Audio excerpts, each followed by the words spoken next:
Good afternoon. You're on Newsfeed at noon. I'm Mai Rodriguez. Here are today's headlines. China and the United States locking horns over a U.S. missile launcher deployed here in the Philippines. Philippine Embassy officials strongly urging all Filipinos to consider leaving conflict-torn Lebanon while commercial flights are still available. Alice Guo cited in contempt once again, this time by the House Quad Committee.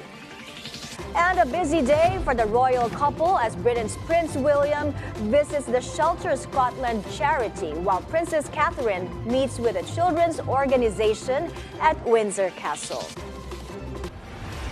Thank you for joining us. We begin with China's demand for the United States to pull out its missile system here in the Philippines. The Chinese Foreign Ministry says the deployment of the Typhoon missile launcher is gravely concerning and poses a serious threat to the security of countries in the region.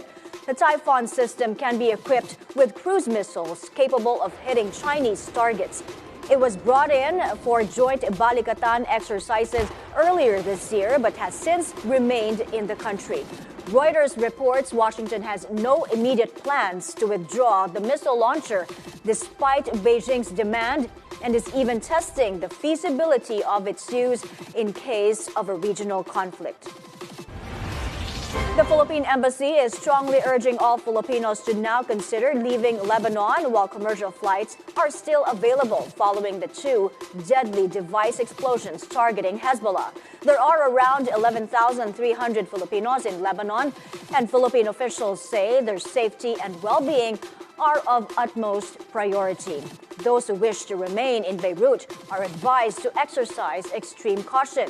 On BNC's agenda, Migrant Workers Secretary Hans Leo Kakdak said the embassy is ready to relocate Filipinos in Lebanon to safer areas. He added more than 500 have already been repatriated. Still, we are encouraging, sabi niyo nga kanina, we are encouraging our citizens, our OFWs to avail of the voluntary repatriation program. Pinag-utos ng ating Pangulo, libre ito, no? And pati yung in-country, yung reintegration assistance, binibigyan natin sila ng 150,000 at least na financial assistance pagdating. At yung itong mga recent na pagsabog ng mga pagers at walkie-talkies, very precise naman ang targets, hindi mass bombing o karamihan ng tinatarget na mapinsala publiko, kaya hindi natin pa nakikita, no? Hindi natin nakikita apektado ang mga Pilipino. Alice Guo's very first appearance before the House Quad Committee did not turn out well for the dismissed Bamban Tarlac mayor. She was cited in contempt for evading questions, especially about her bank accounts and assets during the 6th Quadcom probe into the drug war and crimes related to pogos. Lawmakers wanted Guo detained at the House, but questions on jurisdiction will have to be ironed out as the Philippine National Police has custody of her. O sana next time na makita tayo muli, sana magsalita na po kayo ng totoo sa amin. Alright? Pwede po ba? Mr. Chair, sana din po na bigyan niyo rin po kami, or ako, I speak for myself, ng pagkakataon na maniwala din po sa mga sinasabi ko rin po sa inyo. Pag nagsabi ka ng totoo, maniniwala kami. The Quadcom says its probe has uncovered connections between Guo and Chinese syndicates involved in rice cartels, illegal drugs, and pogos. Guo faces a slew of criminal charges, including money laundering and human trafficking.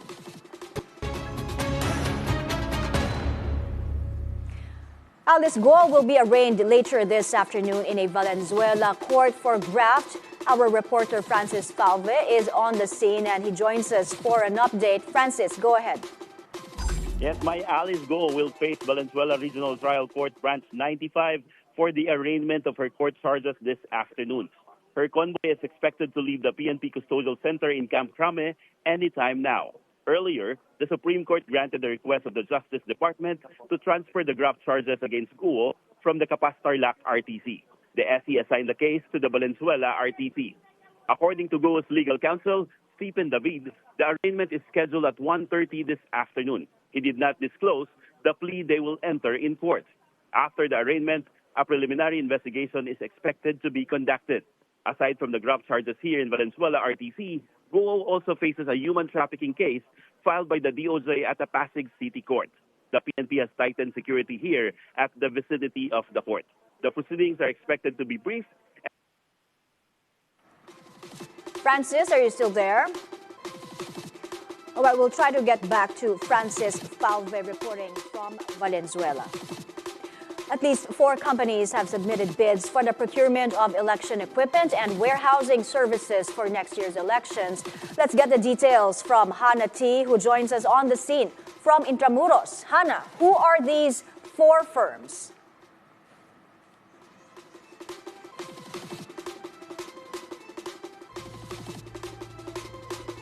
Hannah?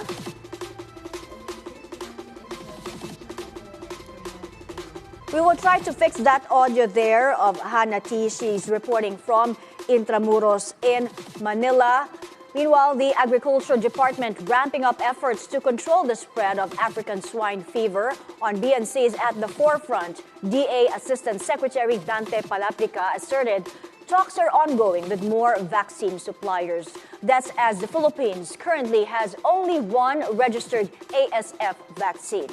Palabrica said the DA is particularly working on assistance for Lobo, Batangas, which has declared a state of calamity due to ASF. Huwag muna mag-rip up para masigurado natin na hindi maaksaya yung pera ng gobyerno o taxpayer. Ang gobyerno naman natin ay nagpapatakbo ng pagbibigay ng livelihood like cattle, goat, no, and native chickens. Yun ang ginagawa natin. Pero importante natin mag-resupply kagad ng baboy. Kasi basically, Filipinos are pork eaters. Ang taas ng konsumo natin ng pork dito sa Pilipinas. So, we're into that. As soon as makita namin na umepekto itong bakunang ito, actually, bago matapos itong buwan na ito, meron na kaming 1,500 na babakunahan sa Batangas at palilibutan namin ng lubo ng mga bakuna.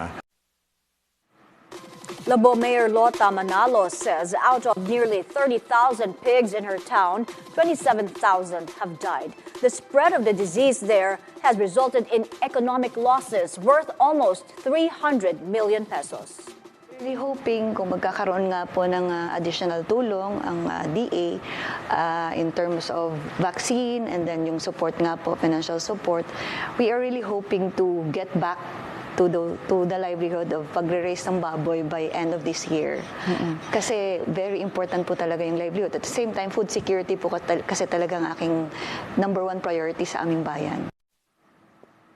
Up next, more than 24 Mindanao provinces will now have their own mobile clinics. We'll have details when Newsfeed returns. Keep it here on BNC.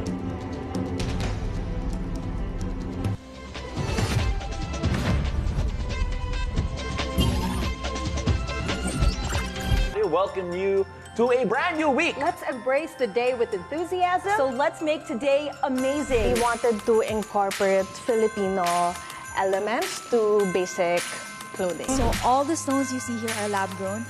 We have lab-grown diamonds, rubies, sapphires, emeralds. Y, up, L, and hit. Very good. I wasn't collecting, it's just that these are all part of my life. It's a beautiful day, 7 a.m. on BNC. Surviving the day starts with knowing the weather. So we're giving you everything you need to know to stay safe, rain or shine.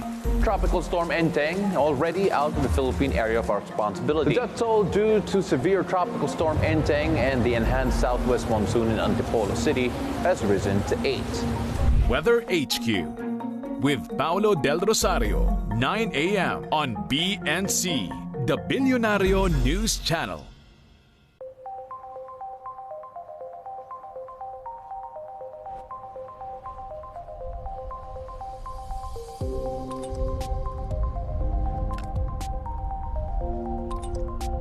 So it's quite exciting that we're now connecting Shetland to the GB transmission system. There's a huge resource there.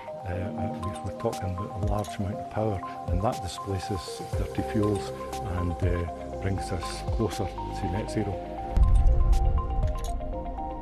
People are looking out their windows at these huge turbines that are producing far more power than we could possibly ever use, and at the same time having to wonder whether or not they can put their own heating on because of the cost of electricity here. So they're justifiably angry that there's so little benefit to the islands from these projects.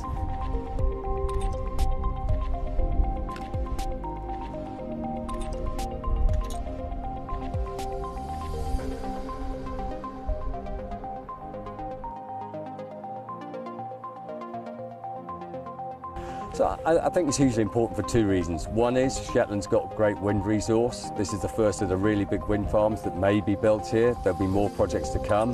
There are mooted projects for offshore wind up here as well, and even for second links. And the fact that we can now connect Shetland means that we can turn off eventually the diesel power station here. Shetland can run far greener and run on green energy going forward. And when the wind isn't blowing here, it can be connected to the national grid and take power back up from the UK.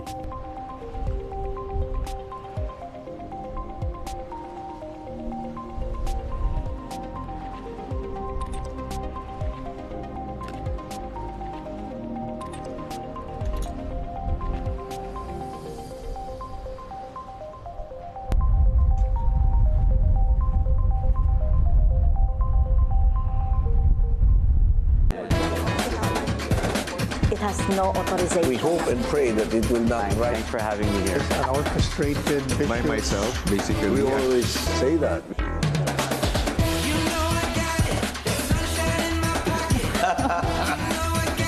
It depends. A well-concerted effort. Perhaps I can reiterate. My greatest beefsteak. Iba na, iba pa na.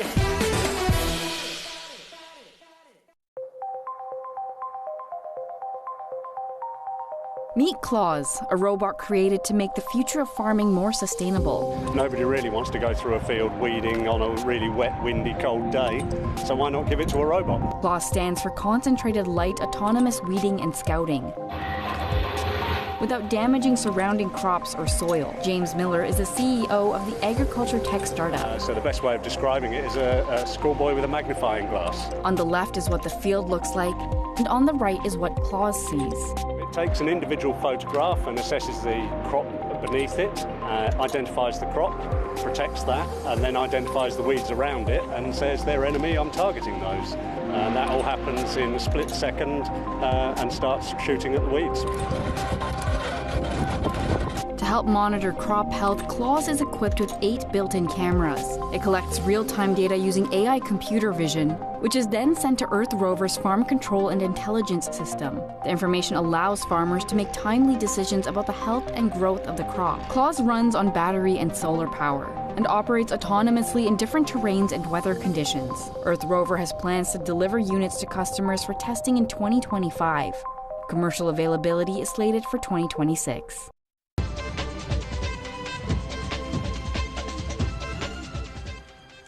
We're back. You're still watching Newsfeed at noon. We have this just in. A Pasig court has issued an arrest warrant for dismissed Bamban Tarlac Mayor Alice Guo for a non-bailable human trafficking case. Because of this, Guo, from her arraignment for graft in Valenzuela, will be returned to the PNP Custodial Center in Camp Crame, then transferred to the Pasig City Jail's women's dormitory. We'll give you more details as soon as they become available. At least 24 people have been reported dead in the wake of storms Ferdy, Haner, and Helen and the southwest monsoon. Let's now talk to Office of Civil Defense spokesperson, Director Edgar Posadas. Director Posadas, good afternoon po. Good afternoon, ma'am. Mai, and thank you for having me in your program. Director, so tell us, from where are these deaths reported and how many have been validated? my data now is they're still for validation. This is due to the combined effects already of typhoons Ferdy, Hener, and Helen, and of course by the southwest monsoon. And we have already a total of 24 right now, ma'am. 9 are coming from Mimaropa, 5 from Region 6, this is Western Visayas, 2 from Region 7, and 4 from Region 9. Those are the and we still have 4 from the Bangsamoro Autonomous Region for Muslim Mindanao, ma'am. So all in all, we have 24 and 13 injuries also for validation. 3 from Mimaropa, 1 from Region 9, and 2 from Region 12, and 7 from BARM. We have a total of 14 still missing individuals. This is still also being validated. 12 comes from Mimaropa, and then 2 from Region 9, and that's it. We have 14 missing all in all. Director, so 24 deaths, 14 missing, and these are from many regions and from the combined effects of 3 storms plus the enhanced habagat or southwest monsoon. Now, how many families were affected? Okay, the total families affected are 356,578. This came from regions 2, 3, Mimaropa, the Bicol region, Western Visayas, Central Visayas, Western Mindanao, Northern Mindanao, the Davao region, Soc-Sargen, Caraga, BARM, and the Cordillera Autonomous Region. So, Director, this translates to about a little over 1.3 million individuals already. Yes, and there seems to be no let-up of rains in some areas. What kind of assistance now have been given by the government to these families? Well, primarily we provide for food and non-food items and other assistance, other needs identified by the local government units. But so far, we have yet to receive major requests because I think because we have already prepared it for the longest time, since this has been a series of typhoons and habagats enhanced by these typhoons. We have been maintaining our alert level status to almost its highest, and we are providing assistance. We go by the resources first of the LGUs as the frontliners. If the need may be, then we tap the regional resources. We are OCD is regionalized, DSWD is regionalized, DILG is regionalized, and also with the other members of the NDRIMC and the RDRIMCs in the region. And if those are not enough, then our national resources through the NDRIMC and OCD are readily available, ma'am. Right, but the habagat, the typhoon season is far from over, Director. How prepared are we really for future calamities? Well, in terms of preparation, I think I think we are prepared, but we, as I've said earlier, there's no let up. We do not rest on. We are not that just leaving anything to chance, and so we maintain our guard so that we don't leave anything to chance. We, as the President has said, although we think we are prepared, then disasters come in different forms, with all the surprises that come our way because of climate change, because of the disasters. Then we are really on our toes in terms of preparation and in terms of our readiness to respond in terms of assistance if the need arises for the LGUs. These are from the provinces to the municipal, to the city level, and even to the barangay levels. Right. Thank you for your time, Director Posadas. Thank you for joining us. President Bongbong Marcos leads the turnover of Bagong Pilipinas mobile clinics for dozens of provinces at the Manila North Harbor Point in Tondo. Our reporter Agatha Gregorio is on the scene. Agatha. My 28 Mindanao provinces that do not have mobile clinics yet received their own units in a turnover ceremony led by President Bongbong Marcos this morning. These are expected to provide primary healthcare services, such as x-rays, laboratory testing, and ultrasounds in remote areas. The president emphasized that they need the help of local government units, saying that no matter how advanced the technology is for these clinics, it would all be useless if local governments don't utilize them. Inaasahan po namin ang inyong pagkakaisa upang mapanatiling maayos ang mga mobile clinic. Magagamit ito ng wasto at makatulong sa ating mga kababayan.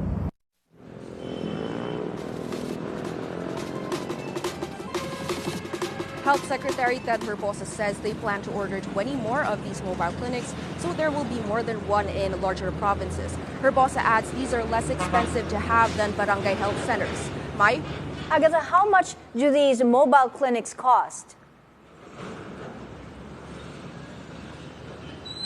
Mai, we were told that these clinics cost nearly 10 million pesos each. That's because that amount includes the supplies and the technology that come in each car, such as digital x-ray machines and chemistry analyzers. Back to you, Mai. Thank you, Agatha Gregorio, reporting live from Tondo, Manila. Coming up, Britain's Princess of Wales slowly returning to royal duty a week after announcing she has already completed chemotherapy. Stay with us on Newsfeed at noon, only here on BNC.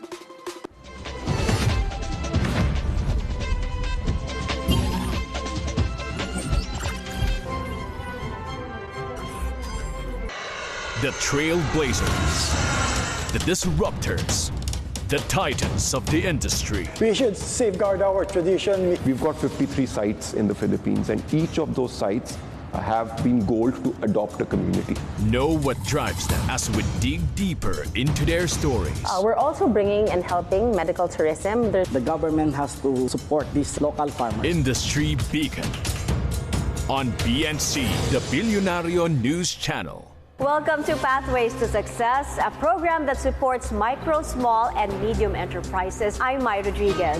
We are giving spotlight with these innovative business enterprises that shares growth in our community. We support giving these entrepreneurs a chance to fuel their business and be known in the market. Take a look inside their stories, challenges, and success. The more you learn, the more you earn. For more inspiring stories here on Pathways to Success, here on the Bilyonaryo News Channel.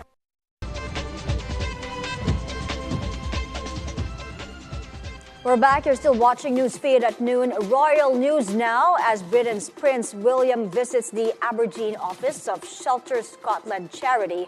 There, the Prince of Wales called for more involvement from the private sector in tackling homelessness. Founded in 1968, Shelter Scotland outlines its mission as defending the right to a safe home and fighting the devastating impact of the housing emergency. Meanwhile, Britain's Princess of Wales is slowly returning to her royal duties. Earlier this week, Kate met with staff from the Royal Foundation Center for Early Childhood, an organization she established. Kate recently announced she's done with chemotherapy for an undisclosed form of cancer. The future queen has been largely out of the public eye since her diagnosis. But as her health improves, she says she will make a gradual return to public life. A new episode of The Lifestyle Lab is out tomorrow at 10 in the morning. This time, Marie Lozano dives into gut gastronomy, where delicious meets nutritious. Here's a sneak peek. For someone who loves to eat, music plays in your head when you take that perfect bite.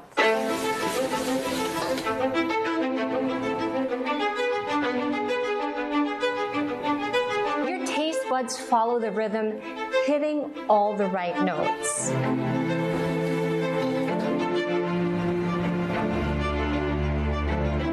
But when you think about a really enjoyable meal and you mix in the concept of healthy food, do you ever think it's a combination that's out of tune?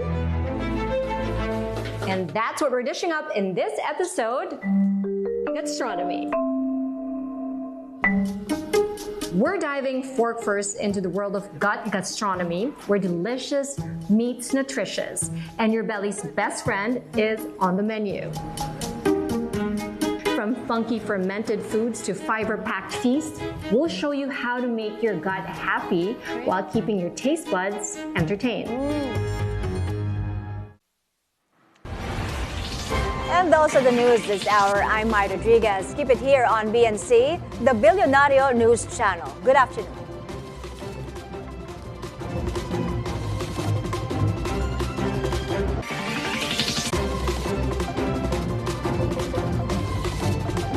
This is the Scorecard, where you score the latest news and in-depth views. I'm Anton Rojas, and this is tonight's roundup. On the Scorecard tonight, feel like you're somebody who has that desire. Tell us about your experience. Get ready for a thrilling clash, thrilling hostilities, and keep your eyes on the prize. Sports is our business, and business is our sport. This has been the Scorecard. 10 p.m. on